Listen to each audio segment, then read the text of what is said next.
Bonjour à tous, bienvenue sur François pour un nouveau défi de la vérité avec un invité que nous avions reçu il y a quelques mois, le docteur Bernard Cron. Bonjour. Bonsoir François. Merci de revenir sur notre plateau. Vous avez souhaité garder votre masque au début de l'interview pour faire passer un message. Je l'ai gardé parce que c'est la seule façon de se protéger contre un vis-à-vis s'il n'a pas eu le Covid et si sa vaccination n'est pas efficace. Car la vaccination protège contre les formes graves dans l'immense majorité des cas, mais il ne protège pas contre la contamination ou la transmission, même si elle est moins forte. Mais je l'enlève, car mon vis-à-vis ayant eu le Covid il y a plus de 10 jours, a priori, il n'y a pas de risque de parler en vis-à-vis. Nous voilà donc en sécurité et nous voilà donc à nouveau réunis pour parler de santé et de faire un état des lieux. Au printemps dernier, vous étiez venu présenter ce livre « Blouse blanche, colère noire » aux éditions Max Milo, dans lequel vous dressiez un état des lieux assez rude et alarmant, avec aussi des propositions pour y remédier, de l'état de santé du système de santé français, que vous jugiez victime principalement de sa suradministration. Et vous disiez, je vous cite dans votre conclusion, « La prise en charge de la pandémie de Covid a été compromise par l'impréparation de l'État et l'incroyable paralysie du système à cause de son administration. » Ce livre, vous aviez terminé de l'écrire en janvier 2021, après une année terrible, vous disiez en introduction. Nous sommes près d'un an après. Et où en est-on aujourd'hui du système de santé? Est-ce que vous avez toujours cette colère noire? Elle est même rouge, elle est même blanche, parce que rien n'a changé, rien ne s'est amélioré. Au contraire, puisque les hôpitaux n'ont pas été réarmés pour faire face aux différentes vagues que j'annonçais d'ailleurs dans ce livre, et vous avez vu qu'il n'a pas pris une ride, puisque tout est indiqué dans les conclusions, tout ce qui se passe actuellement. Et actuellement, on recommence l'affolement qu'on avait connu au mois de mars avec la surcharge des réanimations. On nous avait promis de 10 000 lits de réanimation, on n'en a plus que 5 700.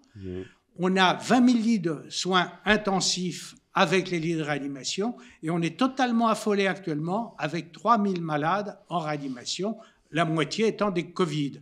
Mais il n'y a pas de quoi s'affoler, étant donné que, avec l'explosion du nombre de cas, le nombre de malades graves, compte tenu d'une vaccination très bien menée, c'est la seule chose qui a été bien menée dans notre pays depuis le début de cette pandémie, eh bien les formes graves restent heureusement relativement rares. Et la 5e vague que j'avais annoncée dans ce livre, en automne, est en train de se terminer avec le Delta, et c'est la 6e vague qui arrive avec l'Omicron. L'Omicron, on ne sait pas trop ce que ça va donner. On se pose deux questions. Premièrement, est-il plus contagieux? Oui, il est extrêmement contagieux, et le nombre de cas explose de façon exponentielle. On aura plus de 100 000 cas, semble-t-il, au mois de janvier. On est déjà à 50 000 par jour. Deuxièmement, est-ce qu'il sera moins dangereux que le Delta? Eh bien, il semblerait que oui. Et il semblerait que l'immense majorité des malades à risque ayant été vaccinés avec la 3e dose, parce que pour être efficace face à l'Omicron, il faudra avoir reçu cette 3e dose. Et on parle maintenant de 4e dose, qui est l'exemple d'Israël, mais Israël est un pays particulier qui est en guerre, et pour pouvoir faire face à une économie solide, il est obligé de vacciner la quasi-totalité de sa population, ce qui n'est pas le cas de la France, qui heureusement n'est pas en guerre. Donc même avec 100 000 cas par jour annoncés en janvier, vous dites aucune raison à ce stade de s'affoler, si ce n'est de rester vigilant d'une vigilance ordinaire. Si, mais... je prends le contre-pied de ce que vous dites. Il faut s'affoler totalement parce que nos hôpitaux n'ont pas été préparés. C'est là le problème, c'est le problème de l'impréparation de nos hôpitaux.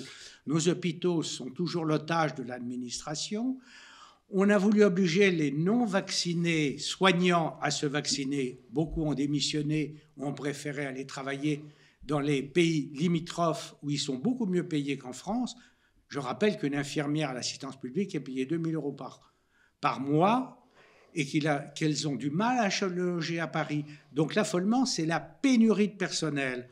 On recommence à avoir des démissions à l'hôpital car le personnel qui a été extrêmement dévoué, qui dormait même parfois dans sa voiture pour ne pas venir contaminer sa population, sa famille, on a marre de se dévouer parce que l'assistance publique, en particulier pour ne pas la nommer, n'a pas trouvé la solution pour recruter des personnels. D'ailleurs, je voudrais poser une question pour laquelle je n'ai pas de réponse. Comment se fait-il que le Conseil général de l'Île-de-France, qui était dirigé par Madame Pécresse d'une part, la Conseil maire régional. de Paris, qui est présidente du Conseil de surveillance de l'assistance publique, et M. Hirsch, qui est directeur de l'assistance publique, n'a pris aucune mesure pour recruter du personnel pour pouvoir rouvrir les lits fermés. Je rappelle que pendant cette législature, on a fermé entre 10 et 20 000 lits et que depuis l'année dernière, 5 700 lits supplémentaires étaient fermés. Donc l'État ne fait pas son travail pour faire face à cette pandémie dans la mesure où nos hôpitaux ne sont pas préparés à accueillir d'une part la chirurgie quotidienne, et le président de l'Académie de chirurgie dont je fais partie est intervenu hier aux informations pour dire qu'on déprogrammait 50 à 70% des actes chirurgicaux, ce qui ferait que les anévrismes de l'aorte vont exploser parce qu'ils n'ont pas été opérés. On va avoir des infarctus parce qu'on n'aura pas fait les pontages coronariens qu'il faudrait faire, et les gens vont mourir de péritonite ou de cancer. Axel Kahn, avant de décéder, avait dit que la perte de chance l'année dernière était de 10% pour les cancers. Donc on est dans une situation dramatique, non pas à cause de la Covid, mais à cause de l'impréparation de nos hôpitaux. Et comment se fait-il que les politiques, les responsables, les administrations, vous avez cité Martin Hirsch, ne se soient pas donné les moyens de pallier cet abandon des hôpitaux? Parce que quand on dit le manque de lits, vous l'avez évoqué, en réalité c'est surtout le manque de personnel. Ah, c'est le manque de personnel. Les lits existent, qui permet on les a fermés faute de lits. personnel. Ouais. Et personnellement, pour avoir discuté avec quelqu'un qui travaillait dans les ressources humaines de la PHP, ils ont l'impression, ou ils remuent ciel et terre pour essayer de recruter, mais ils n'y arrivent pas, malgré les augmentations du Ségur, etc. Il n'y a pas de candidat. Il n'y a pas de candidat. On a mis un tel poids sur les soignants, on les a tellement déconsidérés, on les a considérés comme des pions. La médecine est un travail d'équipe. Quand j'étais jeune interne, j'étais heureux à l'hôpital. Ça m'arrive même d'y dormir, n'étant pas de garde, pour pouvoir faire une première d'intervention que je n'avais jamais vue avec mes collègues de garde. Mais c'était une famille. Nos patrons, les fameux grands mandarins, nous invitaient chez eux. Ils nous soutenaient dans notre carrière. Grâce à mes patrons, je suis devenu membre de l'Académie de chirurgie et j'ai pu mettre au point mes prothèses biliaires qui portent mon nom, les prothèses de Crohn. Et quand j'étais installé en libéral, des internes et des chefs de clinique venaient m'aider en salle d'opération pour voir mes techniques. C'était un compagnonnage. Or, actuellement, l'hôpital, ça n'est plus ça. L'administration a pris tous les pouvoirs. On a même coiffé les chefs de service par des chefs de pôle. Un chef de pôle, c'est une administration de plus, avec des directeurs, des sous-directeurs et un staff de secrétariat. Ce qu'il faut, c'est rendre la responsabilité aux soignants au sein de l'hôpital. C'est une réforme immédiate à faire, la première réforme. Donc, puisque vous me parlez de réforme, quelles mesures il faudrait prendre? Eh bien, il faudrait prendre déjà des mesures qui ne sont pas prises par l'équipe en place, puisque cette équipe en place est en place depuis la précédente législature, puisque M. Salomon était déjà directeur de la santé, M. Meignet était déjà dans un rapport, et notre ministre actuel était déjà le rapporteur du plan hôpital. Et beaucoup étaient conseillers de Marisol Touraine à l'époque de François Hollande. Absolument. Et donc on est dans la même lignée. Alors que nous propose l'État actuellement? C'est la grande sécu. On peut en dire deux mots si vous le voulez. Bien sûr, le projet de... expliquer pour ceux qui n'auraient pas peut-être suivi donc le projet de sécu projeté vers 2022 et après. L'État actuel, puisque notre président va être certainement candidat pour les prochaines législatures, a trois projets. Premièrement, l'assistant médical. Deuxièmement, la grande sécu. Et troisièmement, la réforme des mutuelles. Et le Ségur de la santé. Alors, commençons par le Ségur de la santé, parce que c'est une pantalonnade, ce Ségur de la santé, parce qu'on nous dit que c'est 19 milliards, c'est beaucoup d'argent, mais ça va être distribué, étant donné qu'on est dans la grille des salaires et qu'on donne à Jacques ce qu'on veut donner à Paul, on va faire des augmentations de salaire, aussi bien pour les administratifs, qui sont en trop grand nombre, que pour les soignants. Et pour les soignants, ça fera moins de 2 000 euros, moins de 200 euros par mois, c'est-à-dire que ça alignera presque sur le salaire des pays voisins. Donc, ce n'est pas comme ça qu'on réformera. La grande sécu, c'est un grand mot. On aime bien les grands mots, les grandes phrases dans notre pays, et ce n'est pas depuis cette législature qu'on utilise les grands mots. Mais la grande sécu, c'est quoi? C'est de définir un panier de soins qui sera pris en charge à 100% et qui sera rémunéré à un tarif bas de gamme. Je rappelle, la consultation de médecine générale est à 25 €. Et on va donc forfaitiser la prise en charge d'un certain nombre de pathologies chroniques. Mais on n'a plus de médecins dans les déserts médicaux. Et contrairement à ce qu'on pense, les déserts médicaux, ce n'est pas la campagne, c'est des stations balnéaires et c'est des grandes villes. À Paris, il n'y a que quelques médecins qui se sont installés cette année au tarif opposable. Donc la grande sécu, en fait, c'est un pas de plus vers l'étatisation de la médecine, puisqu'on veut forfaitiser les dépenses. Et en forfaitisant, ça sera en plus de la gabegie, parce que tout ce qui est gratuit est suspect. Mais à l'inverse, beaucoup redoutent une privatisation excessive de la médecine. Et d'ailleurs, la réforme des mutuelles à laquelle vous faites allusion paraît à certains une pente glissante vers la fin de la dimension de service public qu'est la médecine en France. L'ensemble de la médecine est un service public. Qu'il s'agisse de la médecine libérale ou de la médecine hospitalière, c'est un service public. Quand je travaillais, j'avais des gens qui étaient sans mutuelle et sans complément d'honoraires. Je les soignais et je les opérais au tarif opposable de la sécurité sociale. Et pourtant, j'étais en libéral. Donc la médecine, c'est un service public, mais à condition qu'on ait un nombre de médecins suffisant et qu'on ne crée pas... Je vais donner cette image qui me plaît bien, j'espère qu'elle vous amusera.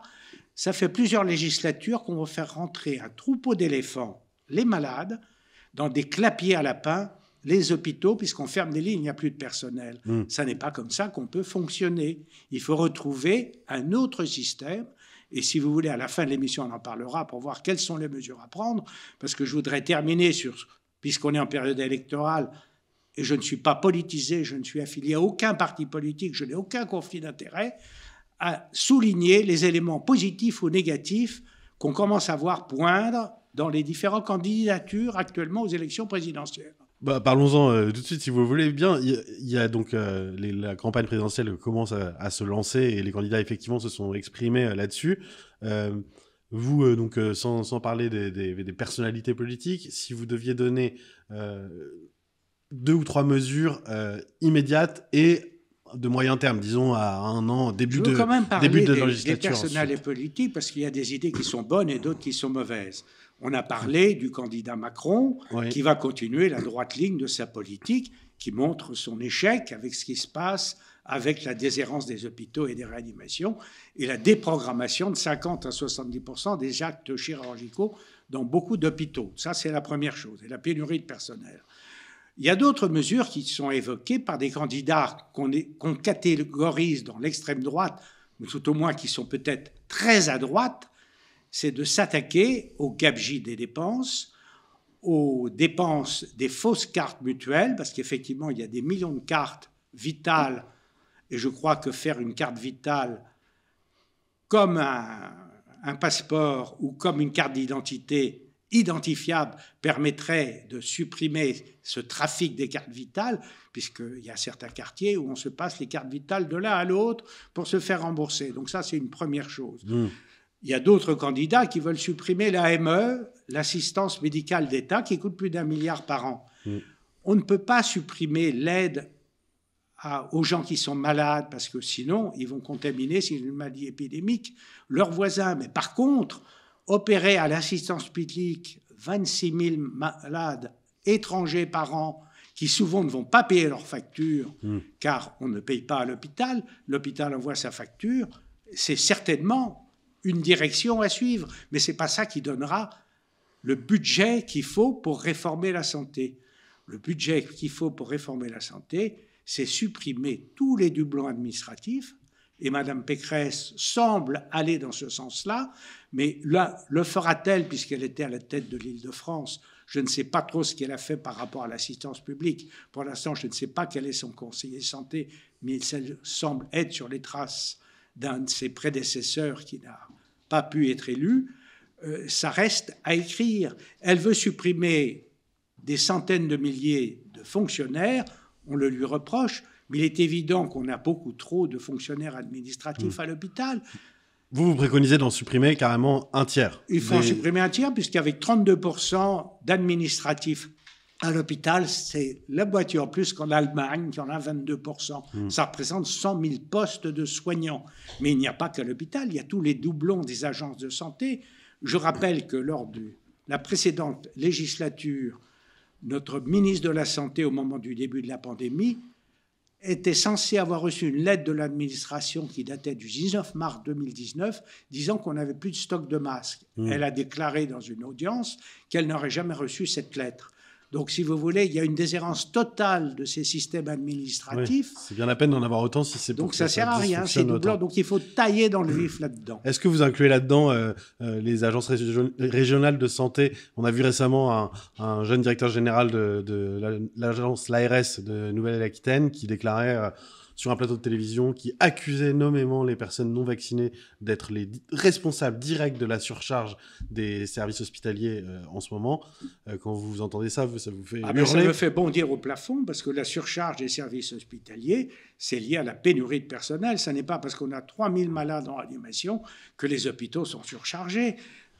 Je rappelle que pendant toute l'année 2019, j'étais en train d'écrire ce livre, et je rappelle dans 2020. un des chapitres... Non, vous aviez commencé en 2019, d'accord. Je parle de vous aviez 2019. commencé en 2019, ouais. Oui, j'étais en plein dans l'écriture.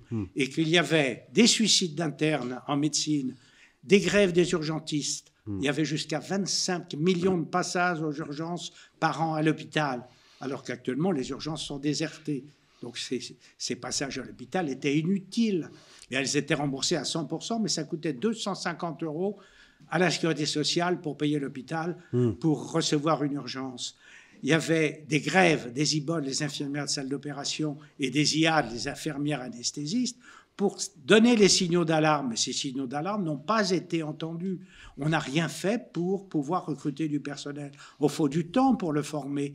Or, les écoles d'infirmières, actuellement, sont relativement désertées. On a supprimé le numerus clausus, mais c'est un mensonge.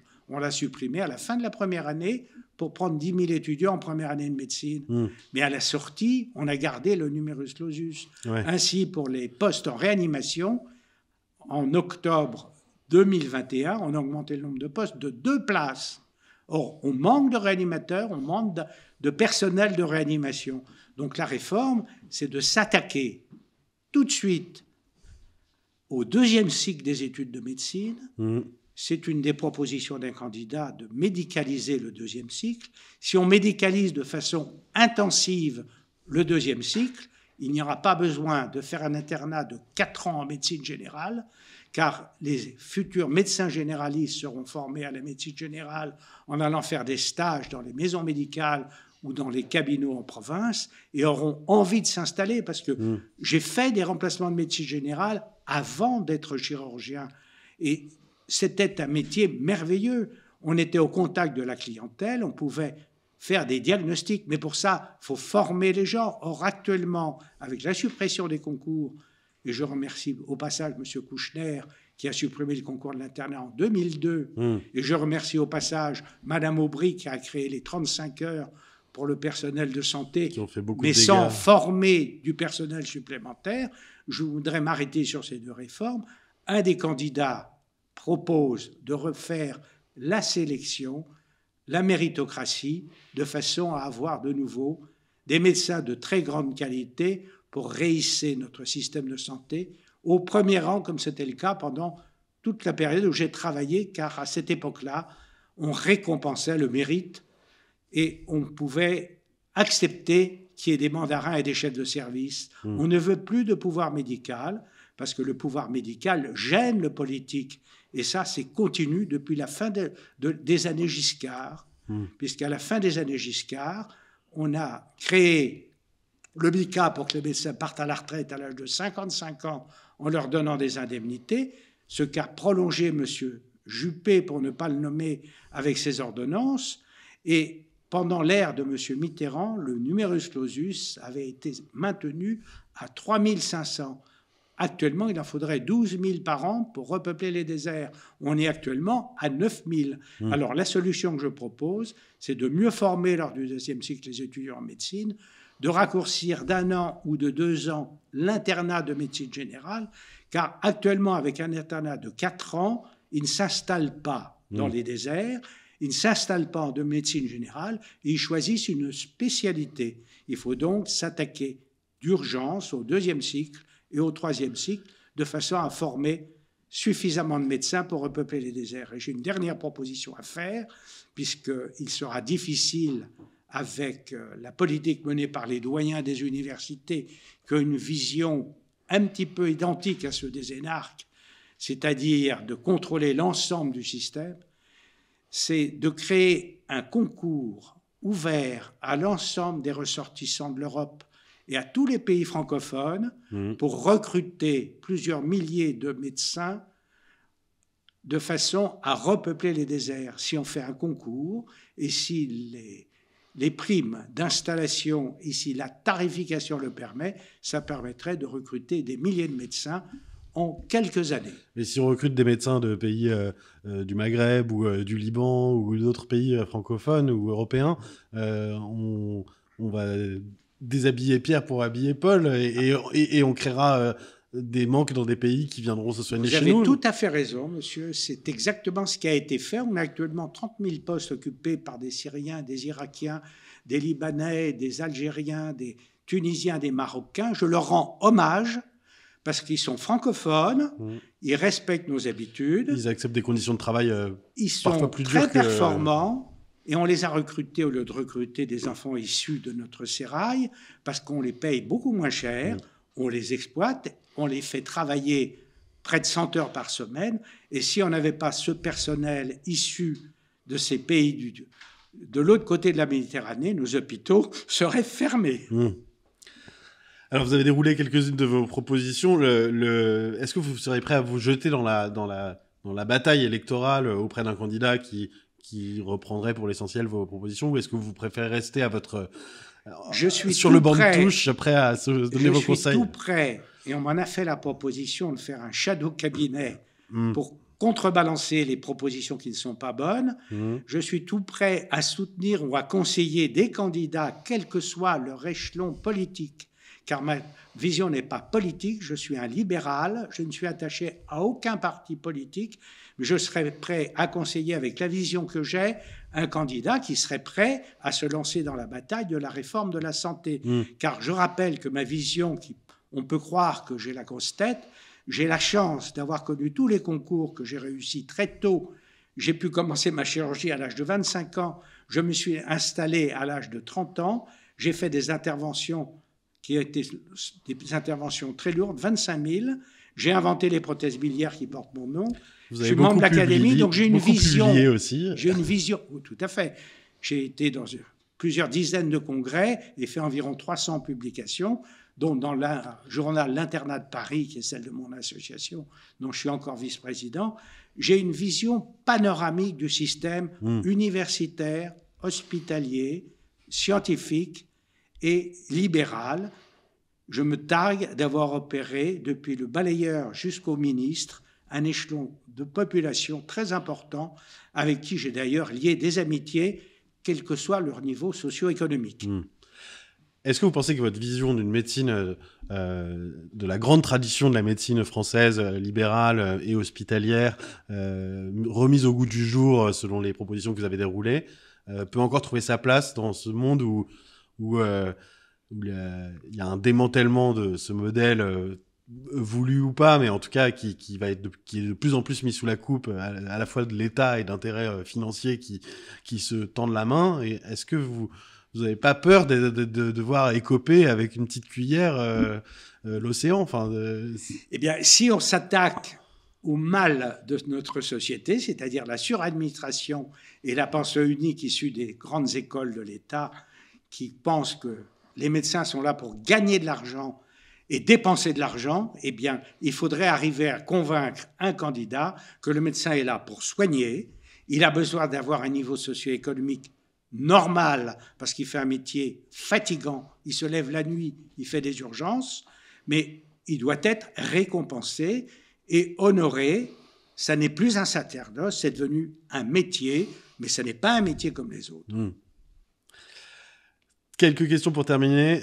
Nous sommes au défi de la vérité. La vérité est mise à rude épreuve par les politiques en matière médicale et scientifique, puisque, vous l'avez évoqué tout à l'heure, ils appuient encore une fois sur le bouton de la peur pour contraindre et faire passer des consignes alors qu'ils pourraient avoir une politique plus libérale, justement, en rendant responsables les gens.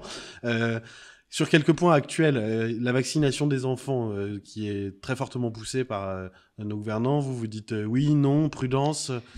Je dis prudence parce que la vaccination des enfants est commencée largement dans 2 pays. Les États-Unis d'une part, mais ils ont une comorbidité chez leurs enfants importante parce qu'il y a un niveau socio-économique des enfants qui fait qu'il y a beaucoup de grands obèses et ce sont des malades à risque. Il y a des malades immunodéprimés qui sont également des malades à risque. Et il y a un pays comme Israël qui est obligé d'avoir une économie forte à cause des menaces qui pèsent sur ce pays et qui a besoin de retrouver une vie normale pour l'ensemble de sa population et qui vaccine donc les enfants. Et donc en France, pas d'obligation. En France, on ne sait pas si la vaccination des enfants est bénéfique. Les enfants font très peu de formes graves. J'ai eu les chiffres statistiques. Il y a 4 fois moins de mortalité par la Covid chez les enfants que par les gastro-entériques ou les grippes saisonnières. Donc c'est là où il faudrait réfléchir. D'autre part, un vaccin est là pour protéger l'enfant. Mais si l'enfant, qui ne risque pas dans l'immense majorité de formes graves, et qui peut quand même se contaminer avec le vaccin et contaminer quand même son voisin, est-ce qu'il est intéressant de vacciner ? Je pose la question, je n'ai pas la réponse. Et je pense qu'il faudra un certain recul. Mais il y a un deuxième facteur, c'est que le vaccin ARN messager, quel que soit le système de vaccination, est un vaccin qui reste expérimental jusqu'à la fin de l'année 2022, il est en AMM provisoire. Il est évident que chez les gens âgés, les risques à long terme ne sont pas intéressants, ce n'est pas là le problème, mais chez des sujets très jeunes, est-ce que ces vaccins peuvent faire courir des risques à long terme ou pas ? Personne ne peut donner la réponse à l'heure actuelle puisqu'on n'a pas le recul. Donc je dirais, si on veut vacciner des enfants, sur volontariat, sur prudence et de préférence les enfants à risque.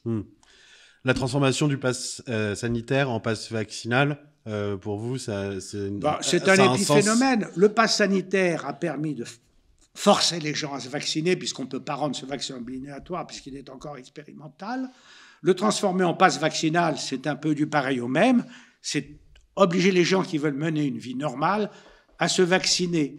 Moi, je rappelle que pour mener une vie normale, vacciné ou non, il faut prendre les mêmes précautions de lavage des mains, de distanciation sociale, d'aération des pièces, si on est nombreux, de façon... On n'a même pas mis des aérateurs dans les classes et on n'a même pas réparé les fenêtres qui ne pouvaient pas s'ouvrir. Donc il y a des mesures évidentes et simples qui éviteraient de mettre des mâches chez les jeunes enfants qui posent un très gros problème psychiatrique.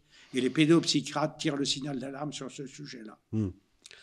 Pour conclure, est-ce que vous avez l'impression qu'on a focalisé à l'excès sur le Covid, alors qu'on en oublie qu'il y a énormément d'autres problèmes de santé, vous en avez mentionné plusieurs, y compris de santé publique, que ce soit les dégâts psychiatriques chez les enfants, toutes les déprogrammations ou les dégâts collatéraux liés à la focalisation sur le Covid, et même de manière générale, si on prend l'ensemble des morts en France depuis maintenant début 2020, il y en a 90% qui ne sont pas morts avec le Covid, et après, sans même rentrer dans l'histoire du Covid ou non.